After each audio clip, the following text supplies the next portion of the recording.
YouTube, anyone with a camera could build an audience and even make a living.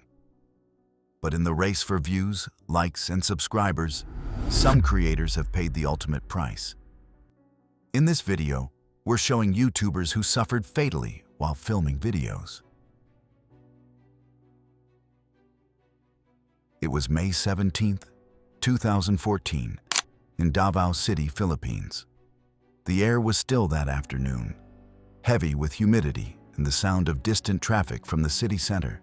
On the top floor of an unfinished condominium, a teenager stood near the edge, adjusting a makeshift harness as his cousins held up their phones.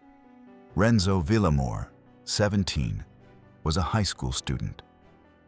He spent most weekends tinkering with homemade contraptions, paper rockets, slingshots, and crude parachutes stitched from old materials. That year, he had started a small YouTube channel with roughly 50 subscribers, mostly classmates and relatives. Where he posted videos of these projects, the modest attention he received online gave him a sense of validation.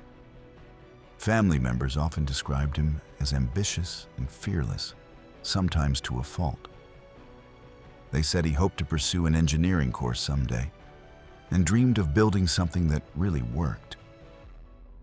The equipment he prepared that day reflected both his creativity and his lack of understanding of aerodynamics.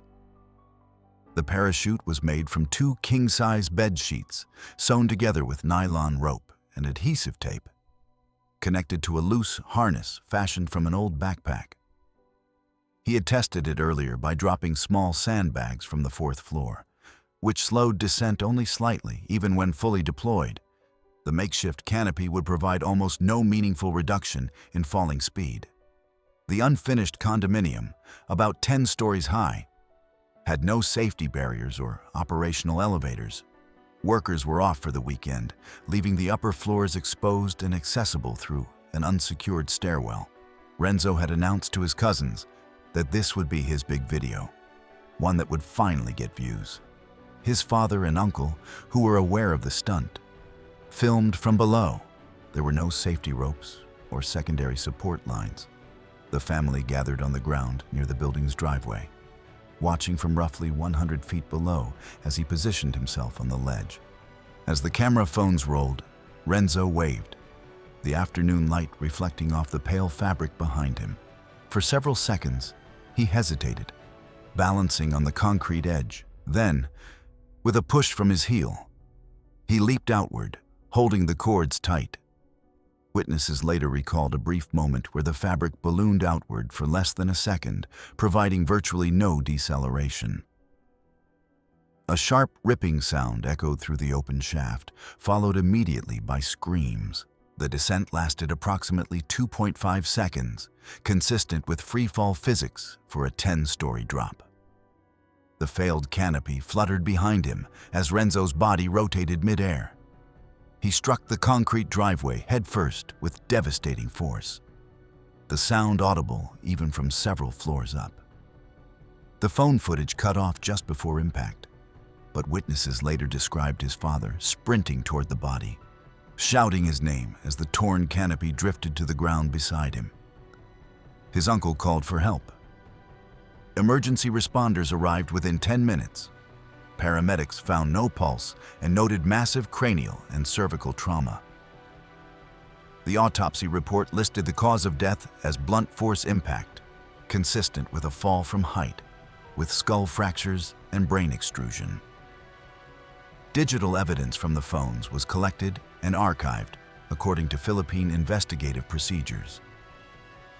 The father faced a negligence inquiry for allowing the dangerous stunt. Renzo's channel was later deactivated by relatives, leaving only a handful of archived comments from viewers who had once encouraged his small-scale experiments.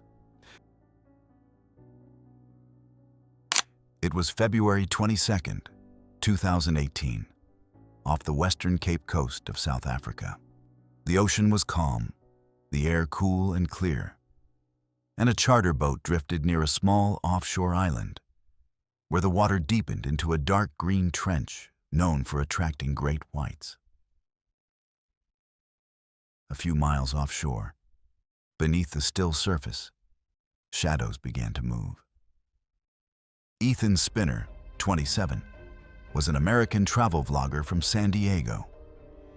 He'd built a modest online following by blending light humor with increasingly risky wildlife encounters. Scorpion handling in Arizona, swimming with stingrays in Belize, diving with reef sharks in the Bahamas. His channel had just passed 8,000 subscribers, and a small outdoor gear brand had recently sent him products in exchange for logo placement. Ethan funded each trip himself, using freelance editing work between expeditions. The technical setup that day was routine. A steel shark cage suspended beside the boat, 4 GoPros attached inside and out, a rope line trailing chum and fish heads to draw sharks close for viewing. Standard protocol required all cage latches to be double locked once the diver was inside. Ethan had requested one modification: to keep the lower latch only loosely fastened. He told the crew it would allow a better angle for his camera. The lead guide objected, but eventually relented after Ethan insisted he'd secure it from within. The cage design meant that a shark could not enter fully, but an unsecured latch left any exposed limb at risk of serious injury. By mid-afternoon, visibility had improved to about 30 feet. Ethan entered the cage alone while others filmed from the deck. The water temperature was around 60 degrees Fahrenheit, and small swells slapped against the bars. 2 sharks appeared within minutes, one roughly 9 feet long, another estimated at 12. The crew began chumming lightly. Ethan adjusted his chest-mounted camera and waved to the deck, mouthing that the footage looked perfect. He gripped the bars, peering down through his mask as the larger shark circled closer. The shark made a fast pass, bumping the cage, then turned sharply beneath the surface. Ethan's outside camera caught the moment its snout collided with the lower gate. The unsecured latch opened slightly, exposing his left arm through the bars.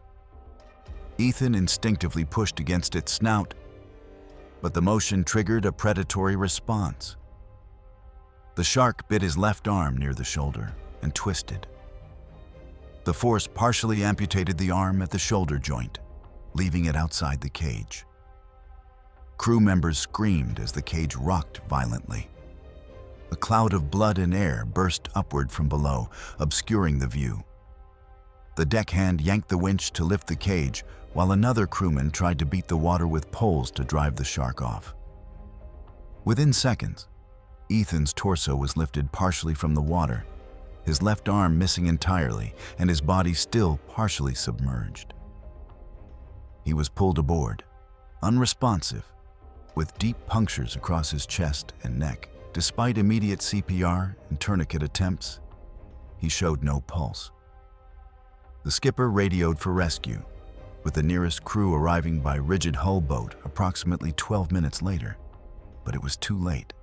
The coroner's report documented complete traumatic amputation of the left upper extremity at the shoulder and rapid exsanguination, with water in the lungs confirming brief submersion after injury. Time of death was estimated at 3:41 p.m., resulting from traumatic amputation of the left arm and secondary drowning caused by a great white shark bite. The incident was reviewed by South African maritime authorities. Video footage clearly showed Ethan adjusting the latch himself, confirming the diver's modification created the hazardous exposure, not a failure of the commercial cage design. The lead guide, who had objected to Ethan's latch modification, later gave a sworn statement expressing regret for allowing the dive to proceed. Insurance investigators recommended procedural retraining for all remaining staff and stricter client waiver wording regarding equipment alterations. It was August 19, 2016, in a remote mining town in Nevada. Wind carried dust through the rusted remnants of the old Keystone mine, its entrance marked by a fading sign warning of structural instability. But that morning, one man entered with cameras and lights. Darren Green, 34, was an amateur urban explorer from Reno. His YouTube channel had built a modest following of people who are mostly fellow explorers, miners, and curiosity seekers, and he had spent the last 3 years documenting forgotten places across the American Southwest. Derelict factories, ghost towns, and sealed mines. Darren worked part-time as a surveyor, which gave him just enough money and expertise to analyze ground layouts and risk zones. The old Keystone Mine was among his most requested locations. It had been abandoned since the 1950s after multiple cave-ins rendered the tunnels unsafe. Local authorities had posted signs after a small collapse in 2014, warning of severe instability. Online forums for explorers cautioned others to stay out. Noting visible cracks and shifting timbers, Darren went anyway, believing he could show how to explore safely. He carried a head-mounted camera, a small LED floodlight, and a handheld air monitor, and the monitor read normal levels, giving no warning of the structural failure ahead. He began filming around 10:40 a.m., narrating softly as he descended past the first set of wooden supports. As he moved deeper, the tunnel narrowed. His camera caught dust floating in beams of light and the groaning creak of aging timbers. The walls bore white salt streaks, signs of water damage and stress expansion. At around 11:05, he entered a section reinforced by cross-braced timbers, many already splintered and partially supporting loose debris. Laughing lightly, he pulled a 3-foot support beam loose, joking it would make a good rolling pin. The act dislodged a small cascade of pebbles, which he brushed off without concern. 30 seconds later, a low vibration passed through the ground. The camera recorded the faint rattle of rocks, followed by a hollow boom that echoed through the shaft. Darren's headlamp shook violently as debris rained down. The wooden braces snapped one after another in a rapid sequence.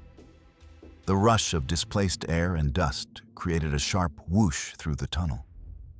The footage showed his right arm coming up reflexively before the view turned into a blur of rock and darkness. A heavy crack was the last audible sound before the image went black. Rescue crews arrived late that evening after a friend who tracked his GPS feed reported a sudden signal loss and no communication. The initial descent team found fresh cave-in material near the tunnel entrance, with splintered beams and recent collapse patterns suggesting downward compression rather than lateral failure. It took 19 hours of excavation to reach his remains, discovered roughly 40 feet from the entrance. His arm was pinned beneath a timber, his helmet cracked, the camera wedged between rocks.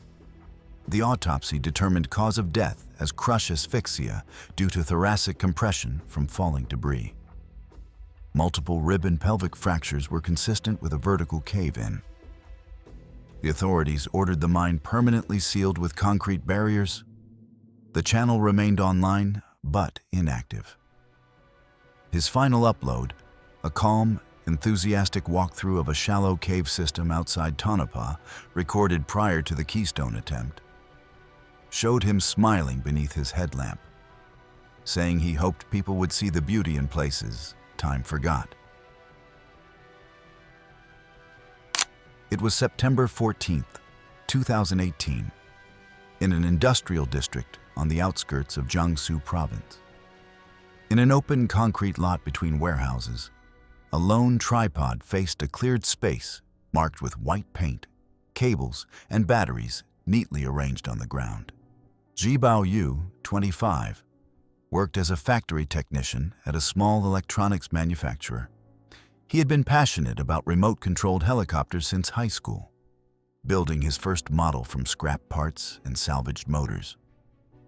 Over time, he joined online hobbyist forums, sharing his YouTube channel featuring videos of his designs. Though he had fewer than 1,000 subscribers, his technical posts were followed by dedicated builders in mainland China and Taiwan. He preferred working with 6.5-foot electric Heelys, machines with carbon fiber rotors spinning at over 2,000 RPM, powerful enough to cause severe lacerations to exposed skin.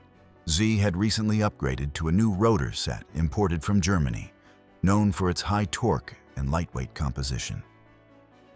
That Saturday, he planned to test a custom motor controller he had soldered himself, designed to deliver smoother acceleration. His plan was to lift the heli to 65 feet, hover for 1 minute, and land while filming the entire process with a GoPro fixed on a tripod 20 feet away. It was a solo test. He'd done many like it before. But that morning, winds were gusting between 15 and 18 miles per hour, strong enough to cause rotor instability. At 9:42 a.m., footage from his camera began recording. He is seen crouched near the model, checking voltage levels and tightening blade grips. The heli lifted smoothly at first, spinning slightly counterclockwise before stabilizing. Wind noise grew louder on the recording as the craft swayed mid-air. Around 30 seconds in, the tail rotor began oscillating, an early sign of aerodynamic imbalance. G stepped closer, adjusting the transmitter to reduce throttle. But the wind shifted sharply, blowing the helicopter backward. The machine tilted nose down and began to drop rapidly. The recording shows Xi instinctively running toward it, attempting to catch or stabilize the craft. As the helicopter descended, its main rotor maintained partial speed, though slightly reduced from impact with gusts. In less than 2 seconds, it struck the ground and rebounded, blades still spinning. The rotor struck his forehead and left temple multiple times as he fell beside the tripod, tearing through scalp and soft tissue. Blood sprayed across the concrete as he collapsed, twitching briefly before stilling. The helicopter skidded several feet before shutting off automatically as the control signal was lost. The camera, still stable, captured him lying motionless as the rotor blades slowed to a stop. Neighbors from the adjacent warehouse heard a sharp impact, followed by silence. When 2 workers arrived, Z was already deceased. The RC helicopter lay inverted beside him, its rotors splintered and smeared with blood. The GoPro continued recording for another 8 minutes until the battery ran out. Paramedics called by the neighbors pronounced death on arrival, citing massive cranial trauma with extensive lacerations and fatal brain injury. Consistent with multiple rotating blade strikes, the autopsy confirmed full-thickness lacerations through scalp and skull, extensive cerebral contusion, and traumatic injury to the midbrain, fatal upon impact. The pattern of injury indicated multiple strikes compounded by the rebound from the concrete, leaving no chance of survival. It was November 3rd, 2015, in a desert dry lakebed in Southern California. Rows of orange cones stretched into the horizon, where heat shimmered faintly. A thin ribbon of asphalt bisecting the empty expanse. Grant Murdoch stood beside his heavily modified Nissan GTR, tightening the straps on his helmet, unaware that this would be the final morning he ever spoke to a camera. Grant, 31, had spent his adult life around cars. A certified mechanic from San Bernardino, he'd built a small but loyal following on YouTube, a channel dedicated to DIY performance builds and home-tuned imports. Grant's appeal came from precision and mechanical honesty. He often emphasized safe testing, explaining aerodynamics, torque curves, and drivetrain balance in clear, methodical terms that viewers trusted. That fall, his subscriber count had plateaued. He had hinted in a recent video that he wanted to push limits to draw attention before year's end. The Project GTR was his most ambitious build. A twin-turbo upgrade, fuel remap, and reinforced suspension system, producing over 1,200 horsepower at the crank. The car had run clean on 2 prior shakedown tests, but Grant wanted a verified top-speed pass to close out the series. The dry lakebed, long used for speed trials, offered a straight, open course. But unlike professional events, the day's run was unsanctioned. The challenge that morning was a final, unsupervised run to verify top speed on camera. His friend Daniel Reese handled ground cameras, and a tracking drone weather conditions were ideal. But there were quiet cautions from online forums. Several users had warned that the chosen tire compound was not rated for sustained loads above 200 miles per hour, especially under desert heat. Grant had dismissed the warnings, noting that the air temperature was under 70 degrees Fahrenheit and that he had increased the tire pressure slightly for stability. His tone was confident, but even small miscalculations at extreme speed could become catastrophic. At 10:23 a.m., the cameras rolled. The GTR accelerated cleanly, its twin turbos whining against the desert silence.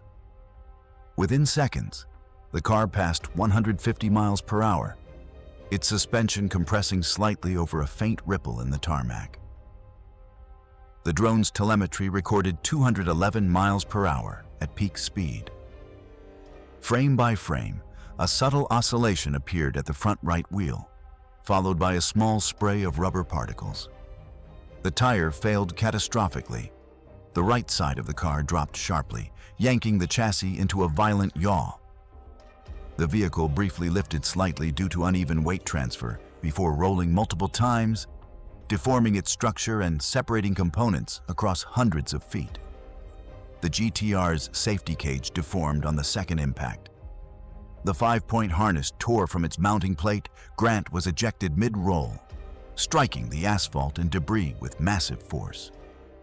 Blunt and crushing trauma to the head, chest, and torso were immediately fatal. His helmet landed 50 feet from the main wreck.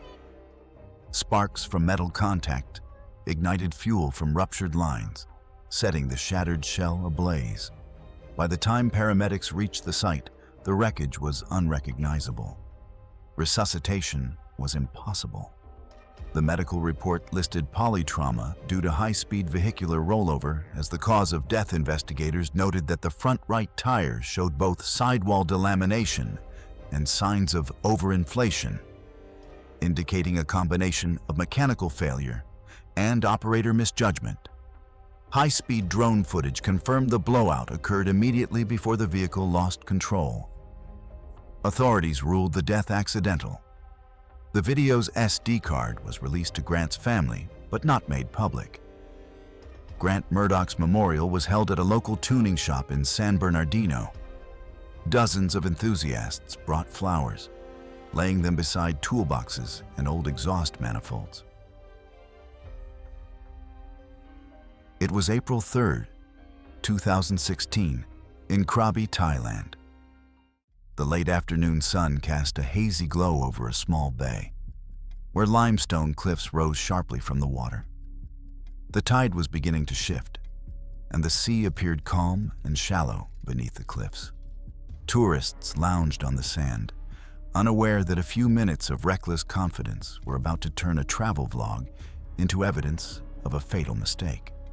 Matteo Rossi, 23, was an Italian backpacker from Genoa who had been traveling across Southeast Asia for 3 months. He was athletic, restless, and charismatic, the kind of person who sought validation through risk and documentation. His small adventure vlog had only a few hundred followers, but had become a personal obsession. He and his travel partner, Luca Moretti, funded their trip through short-term jobs and sponsorship from a startup outdoor gear brand. Their videos showed jumps, dives, and improvised challenges in remote spots where safety oversight was minimal, but views were guaranteed. Their setup that day was simple: a mid-range drone, 2 GoPros, and an old DSLR mounted on a tripod. Matteo wore swimming trunks and a chest harness for his camera. The cliff, a jagged limestone outcrop about 60 feet high, was popular for smaller jumps during high tide. The risk came from changing water depth. Coral and rock shelves lay just beneath the surface at low tide. They checked a tide chart on Matteo's phone, which appeared to show moderate depth, but they didn't confirm it visually. The plan was to capture a clean, slow-motion shot of Matteo diving, followed by Luca from another angle.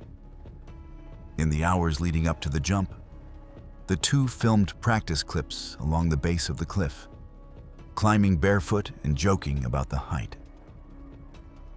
They recorded a brief monologue about pushing limits, trusting the moment. The drone's battery was half full, and the wind had started to pick up slightly. They hurried to complete the jump before losing light. At 5:14 p.m., Matteo stood on the ledge, chest camera flashing red. The drone hovered above, recording his silhouette against the sea. He spread his arms wide and leapt with a yell meant for the video.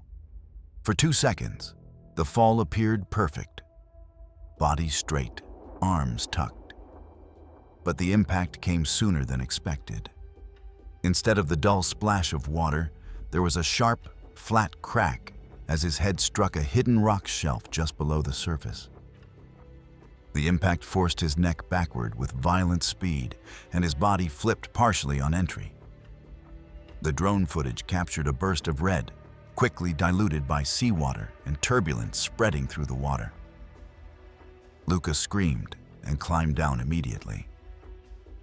When he reached Matteo, the body was limp, face submerged, eyes open. He dragged him to the shallows, where locals rushed to help and phoned emergency blood mixed with the sand as they tried chest compressions. But Matteo showed no response. Witnesses described faint muscular spasms. Likely reflexive paramedics arrived within 15 minutes by boat from Rayleigh, but he was pronounced dead on scene. The post-mortem conducted at Krabi Hospital confirmed multiple cranial fractures, cervical dislocation, and traces of seawater in the lungs, indicating instantaneous unconsciousness followed by brief submersion. Cause of death was listed as blunt head trauma with secondary drowning. Authorities classified the case as an accidental death caused by a misjudged jump and shallow water conditions. Luca Moretti was questioned and released without charges, though Thai officials noted that he had failed to verify the tide depth, yet still classified the incident as an accidental death. He deleted all footage from the incident, but later resumed posting unrelated travel vlogs. Thanks for watching. If you liked these stories, click here.